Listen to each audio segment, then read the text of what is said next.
soon as Taiwan region's leader took office, he grossly challenged the One China principle, blatantly touted the two states fallacy, and attempted to seek Taiwan independence by force and by relying on external forces, pushing Taiwan compatriots towards the danger of war.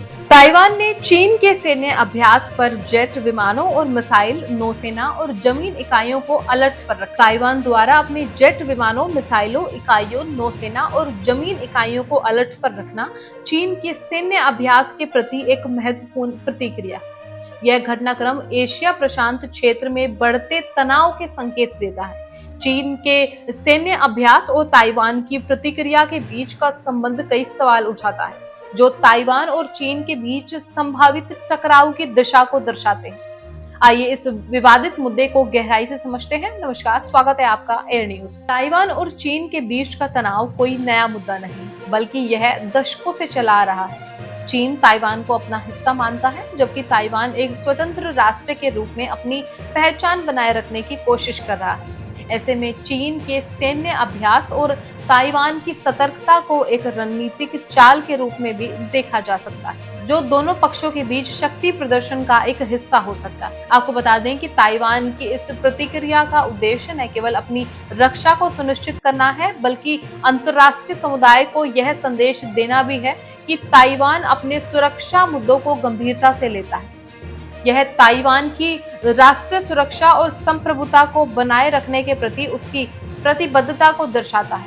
इसके अलावा Taiwan की यह कार्यवाही उन देशों के लिए भी एक संकेत हो सकती है जो एशिया प्रशांत क्षेत्र में शांति और स्थिरता की दिशा में काम कर रहे हैं। इस दृष्टिकोण से ताइवान का यह कदम एक व्यापक क्षेत्रीय रणनीति का हिस्सा हो सकता है।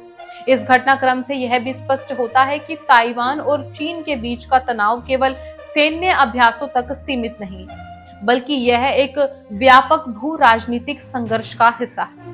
ताइवान और चीन के बीच का यह टकराव एशिया प्रशांत क्षेत्र में शांति और स्थिरता के लिए एक गंभीर चुनौती प्रस्तुत करता है। इसके प्रभाव दूरगामी हो सकते हैं, जो न केवल दोनों देशों के लिए बल्कि पूरे क्षेत्र के लिए महत्वपूर्ण है। हालांकि ताइवान के रक्षा मंत्रालय ने कहा है कि वे चीन की गतिविधियों पर करीबी नजर रख रहे हैं और किसी भी स्थिति में निपटने के लिए पूरी तरह तैयार है। ताइवान के राष्ट्रपति ने भी इस मुद्दे पर बयान देते हुए कहा है कि उनकी सरकार ताइवान की सुरक्षा और संप्रभुता की रक्षा के लिए सभी आवश्यक कदम उठाएगी। इस बीच अंतर्राष्ट्रीय समुदाय ने भी इस मुद्दे पर चिंता जाहिर की है और दोनों देशों से संयम बरतने की अपील की।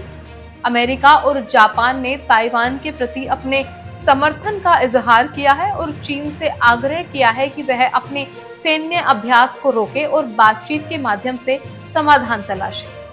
ताइवान और चीन के बीच का यह मुद्दा न केवल एशिया बल्कि पूरी दुनिया के लिए महत्वपूर्ण है और आगामी दिनों में इस पर और भी महत्वपूर्ण घटनाक्रम देखने को मिल सकते हैं। वैसे ताइवान और चीन के बीच का विवाद 1949 से चला आ रहा है, जब चीनी गृह युद्ध के बाद कम्युनिस्ट पार्टी ने चीन पर कब्जा कर लिया और चियांग काई शेक की राष्ट्रवादी सरकार ताइवान भाग गई। एक और प्रमुख घटना 1995 से 96 में देखने को मिली, जब ताइवान के पहले राष्ट्रपति चुनाव के दौरान चीन ने मिसाइल परीक्षण की। यह घटना ताइवान स्ट्रेट क्राइसिस के नाम से जानी जाती है।